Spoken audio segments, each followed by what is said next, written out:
हमारे राज्य के लिए बहुत बड़ा अवसर है। मैं आदरणीय प्रधानमंत्री श्री नरेंद्र मोदी जी का धन्यवाद करता हूं कि उन्होंने हमको ये मेज़बानी करने का अवसर मिला, और अवसर उनके कारण से हमको मिला है। और इसमें 10,000 से भी ज़्यादा खिलाड़ी पूरे देश से देवभूमि उत्तराखंड आए हैं, और उन सबका आतिथ्य करने का भी हमको अवसर मिल रहा है।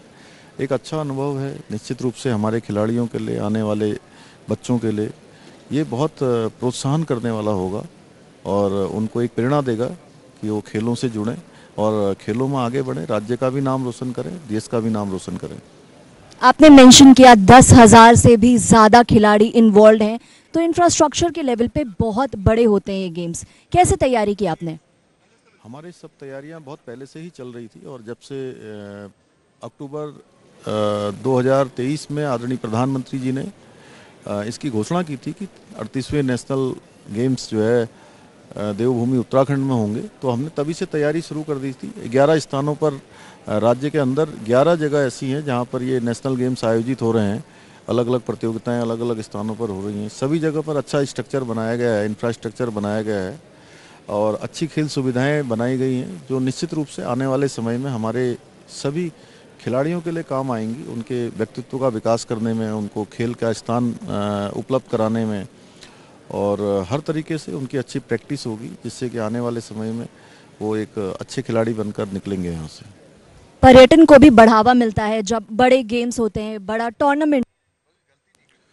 बिल्कुल, अभी पूरे देश के अंदर एक सकारात्मक संदेश यहाँ से जा रहा है, और आज मैं खिलाड़ियों से भी मिला था।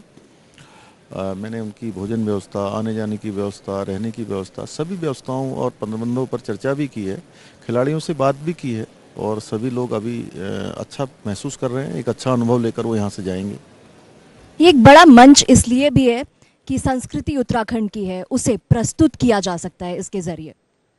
हाँ, निश्चित रूप से हमने इससे पहले हमारे यहाँ G20 हुआ था, और G20 में भी एक अच्छा अनुभव जो विदेशों के डेलीगेट्स आए थे लेकर गए थे। इस बार हमारे खिलाड़ी देश भर के एक अच्छा अनुभव उत्तराखंड की संस्कृति से, उत्तराखंड का जो परिवेश है, यहाँ का रहन सहन है, यहाँ के लोगों की एक आतिथ्य करने की जो संस्कृति है, वो सब अच्छा अनुभव लेकर जाएंगे यहाँ से।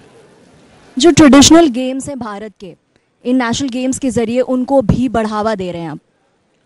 बिल्कुल, जैसे मलखम्ब जैसे हमारे गेम हैं वो भी आयोजित हो रहे हैं इसमें, और हम लोगों ने विशेष रूप से प्रयास किया था, क्योंकि हमारे ट्रेडिशनल गेम्स बहुत ही लोगों को भाते हैं, और हमारे खिलाड़ी भी बड़े दक्ष होते हैं। तो हमारी जो पुरानी जो खेल की जो परंपरा रही है वो भी आगे बढ़नी चाहिए।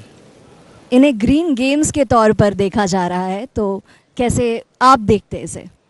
देखिए, ग्रीन गेम्स इस बार के 38 नेशनल गेम्स की थीम्स रही है, और ये थीम जो है इसमें अधिकतर हमारी जो सोलर एनर्जी है उसका उपयोग करना, और जो हमारे ई वेस्ट हैं उनसे मेडल इत्यादि जो भी सामान हैं वो बनाए गए हैं।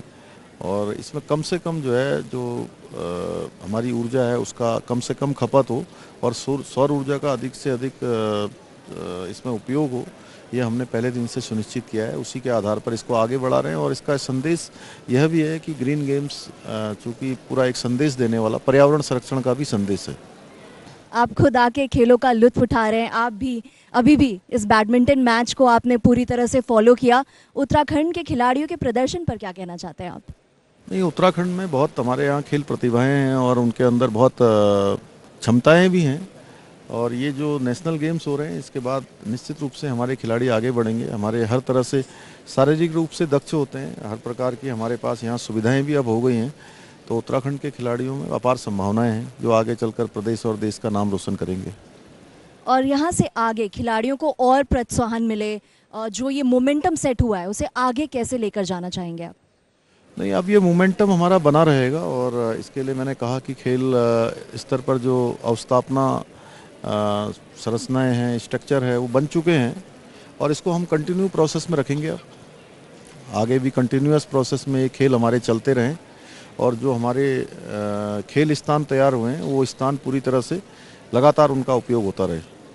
ये बहुत महत्वपूर्ण चीज़ होती है, क्योंकि इतना बड़ा विस्तृत इंफ्रास्ट्रक्चर बन जाता है, उसे लगातार इस्तेमाल कैसे किया जाए, ये खेलों के बाद सवाल रहता है।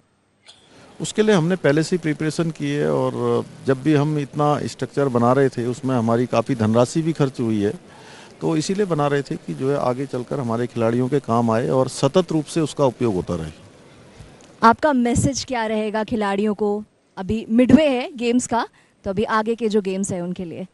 अच्छा खेलें, खूब मन लगाकर खेलें। अब तो खेलों के क्षेत्र में चूंकि एक बड़ा कैरियर बनता है, शानदार भविष्य है उनका, सुनहरा भविष्य है, और मन लगाकर खेल प्रतिस्पर्धा की तरह जो है जीवन को भी लें और खेल में भी लें, तो निश्चित रूप से एक स्पोर्ट्समैन स्पिरिट सबके अंदर अगर डेवलप हो जाएगी तो खेलों के साथ साथ अन्य क्षेत्रों में भी काम आएगी। आपने अपना विजन हमारे साथ साझा किया, आपका बहुत बहुत धन्यवाद। जी, आपका बहुत बहुत धन्यवाद। नमस्कार।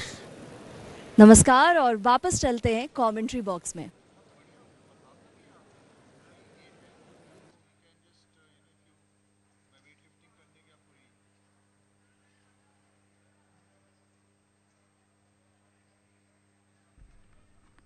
Those are the highlights of the men's singles final played at court number 1 live on Doordarshan Sports. Great judgment call by Rawat. The loser